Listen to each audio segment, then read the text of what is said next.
सुप्रभात प्यारे बच्चों, मुझे उम्मीद है कि आप सब कुशल होंगे। आज हम गद्य खंड से पहलवान की ढोलक, जो फणीश्वर नाथ रेणु के द्वारा लिखी गई रचना है। सबसे पहले आइए हम फणीश्वर नाथ रेणु का जीवन परिचय पर प्रकाश डालें। हिंदी साहित्य में आंचलिक उपन्यासकार के रूप में प्रतिष्ठित फणीश्वर नाथ रेणु का जन्म 4 मार्च सन 1921 को पूर्णिया, बिहार में हुआ था। साहित्य के अतिरिक्त विभिन्न राजनीति एवं सामाजिक आंदोलनों में सक्रिय भागीदारी की। 1942 ईस्वी के स्वाधीनता संग्राम में बढ़ चढ़कर भाग लिया और 11 अप्रैल 1977 ईस्वी को पटना में इनका देहांत हो गया।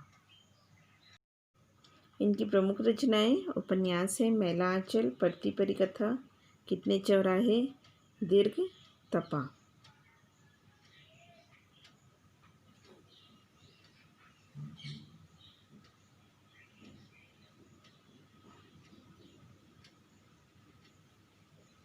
कहानी संग्रह है ठुमरी, आगिनखोर, आदिम रात्रि की महक, एक श्रावणी, दोपहरी की धूप आदि।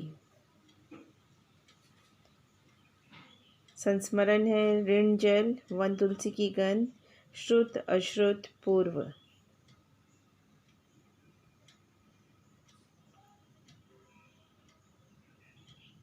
आइए हम अब पाठ का सार पढ़ें।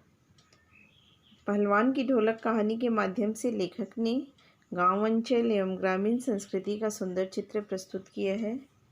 मानो हर एक पात्र वास्तविक जीवन जी रहा हो, ऐसा लगता है। इस कहानी में बताया गया है किस तरह से राजा साहब ने लुट्टन को राज पहलवान घोषित किया, लेकिन नए राजकुमार के आने के पश्चात लुट्टन जो है राज पहलवान से भुखमरी की कगार पर चला जाता है। सत्ता परिवर्तन के साथ यहाँ व्यक्तिगत सत्ता नहीं बल्कि जमीनी और परंपरागत व्यवस्था में परिवर्तन के बारे में भी बताया गया है। अब इंडिया बन गया और पुरानी मान्यताएं टूट रही है, लेकिन भारतीय ग्राम की दशा ज्यों की त्यों भयावह बनी हुई है। मनोरंजन के साधनों में अब परिवर्तन आ गया है, लेकिन ग्रामीण महामारी टस से मस नहीं हो रही है और महामारी के कारण, मृत्यु के कारण लोगों के पास कफन नहीं है, रोने के लिए लोग नहीं बचे हैं। लाशों को यूं ही नदी में बहा दिया जा रहा है।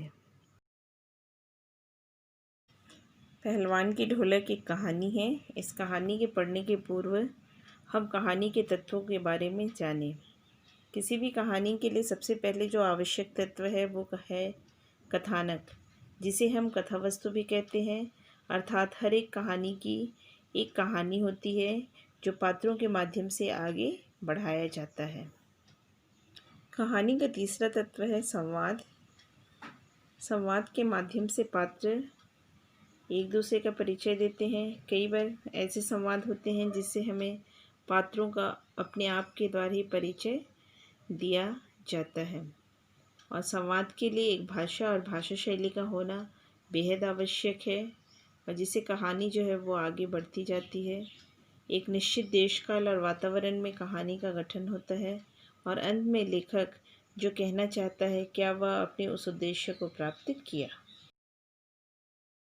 पहलवान की ढोलक कहानी में मुख्य पात्र हैं लुट्टन पहलवान, और अन्य पात्रों में हैं उनके बेटे, गांव से जुड़े हुए ग्रामीण लोग।